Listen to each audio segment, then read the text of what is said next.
Let's get back to the weather emergency now. The Prime Minister to head to the New South Wales Northern Rivers region today to visit two soldiers who are in a critical condition after their army vehicle rolled near Lismore on Saturday. Let's check on that condition now. Joining us is the Defence Minister Richard Marles. Minister, thanks for your time this morning. So firstly, how are the troops doing?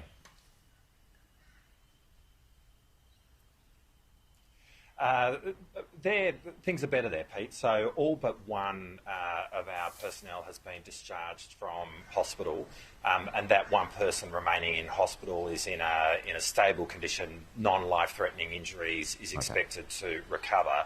So that's much better news than where we were at on Saturday night. Obviously, we are very thankful for that. The circumstances of the accident which occurred on Saturday afternoon is still being the subject of an investigation. Can I just ask, was it equipment or human error here?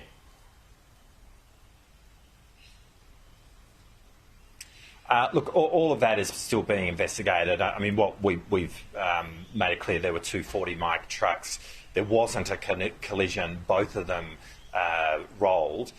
But beyond that, it is a matter which is under investigation, so I'm not going to speculate on that and allow the authorities to go through their work. Okay, so just back to that one person who is still in hospital, non-life-threatening injury. That, I mean, obviously that's good news. But what is that injury? Can you elaborate on what that is, Minister?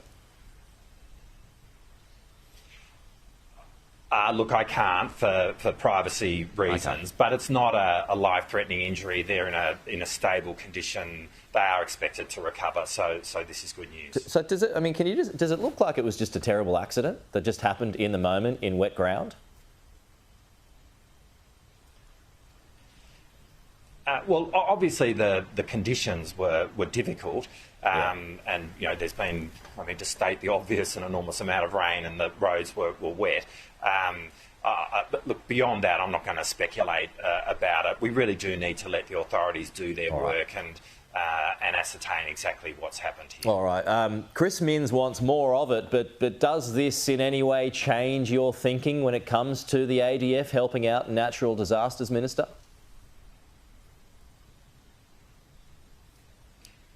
No, it doesn't. I mean, there is a discussion that was to be had, and the Defence Strategic Review talked about the fact that we need in natural disasters for the Defence Force to be the last port of call and the last call that is made when assistance is needed. And we're working with state emergency services, with National Emergency Management Australia, around having that conversation in the medium and longer term. And it is an important conversation to be had. But to be clear, when the call is made, we will always be there. And we'll be there because there are unique assets which the Defence Force has. Obviously, there are significant personnel.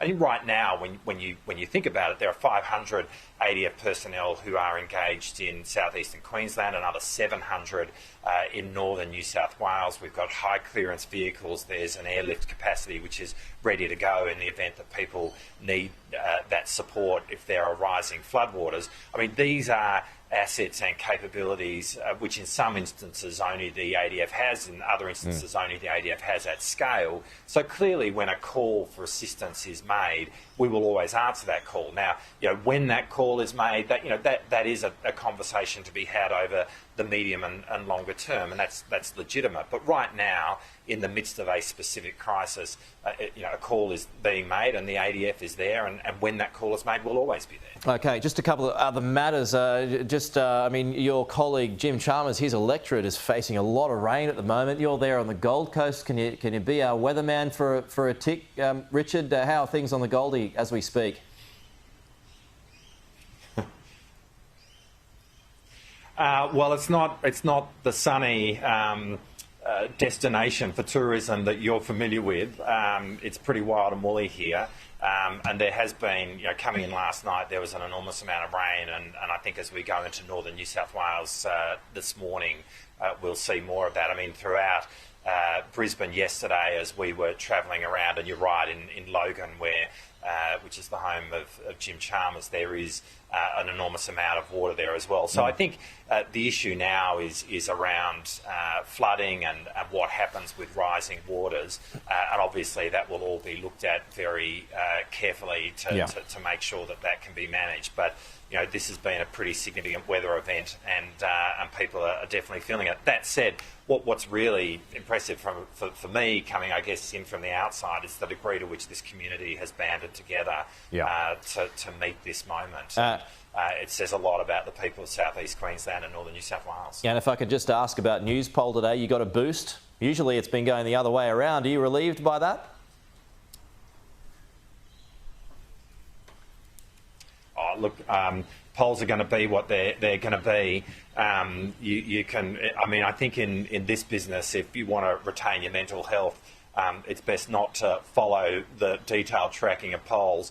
We're focused, I know it's a trite thing to say, but we're focused on one poll, and that's election day, whenever that comes in the next few months. And really, you know, we are focused on doing the business of government, on focusing on cost of living measures for families, being here right now in the midst of a crisis and looking at the way in which the federal government can provide all the assistance necessary. And I figure if we keep doing our jobs, then the poll will take care of itself. Well, I mean, maybe is there going to be bad news when it comes to the steel and aluminium carve-outs this week?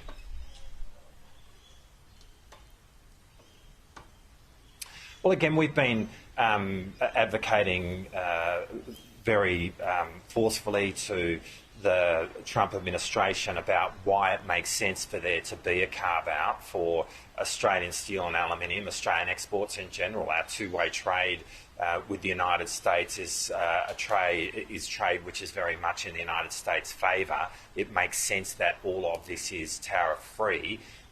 And indeed, to the extent that we do provide exports to the United States, that's supporting US jobs.